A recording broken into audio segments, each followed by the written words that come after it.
As the result of the US midterm elections began to come on Tuesday, US media branded Trump as the election's greatest loser. Biggest loser because Ron DeSantis, another Republican candidate, triumphed in Florida by a wide margin.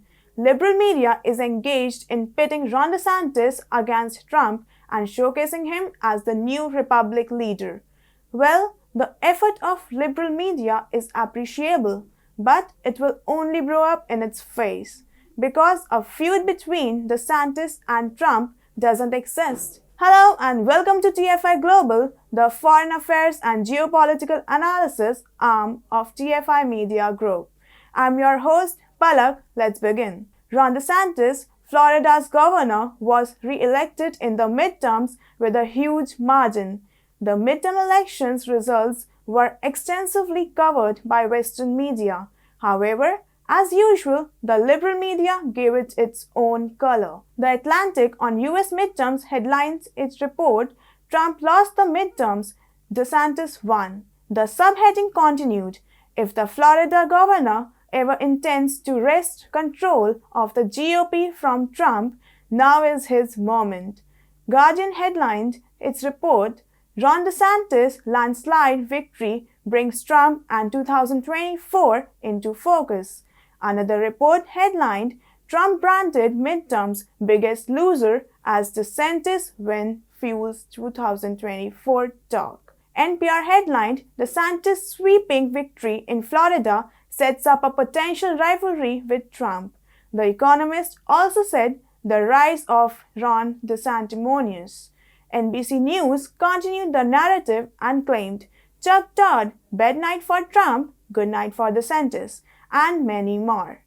One can clearly assume the propaganda being spun by the liberal media, it is creating an imaginary feud between the two Republican leaders. DeSantis has not even announced whether he will serve out the remainder of his second term or will fight for the presidency.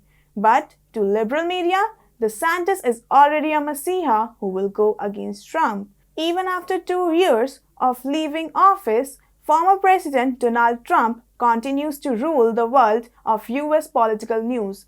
Democrats are holding hearings and conducting raids to portray Trump as evil in an effort to dissuade him from running for president again.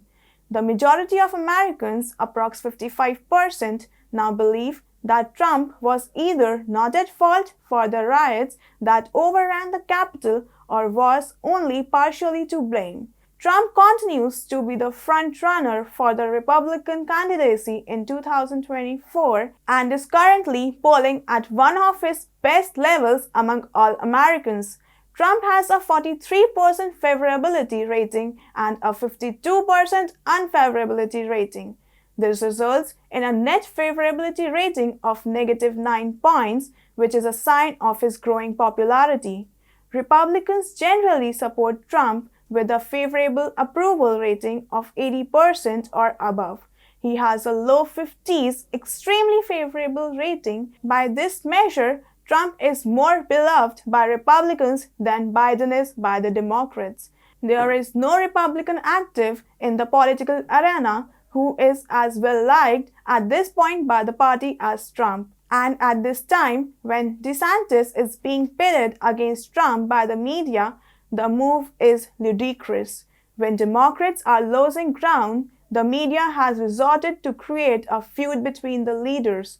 This can further perturb Republican voters as they can take matters into their hands and vote extensively to prove how popular Trump is. But then, that's how narrow-minded media has become. It doesn't realize the ramifications of what it is sowing. They must realize that the activities undertaken by the media outlets currently will ultimately work against the agenda.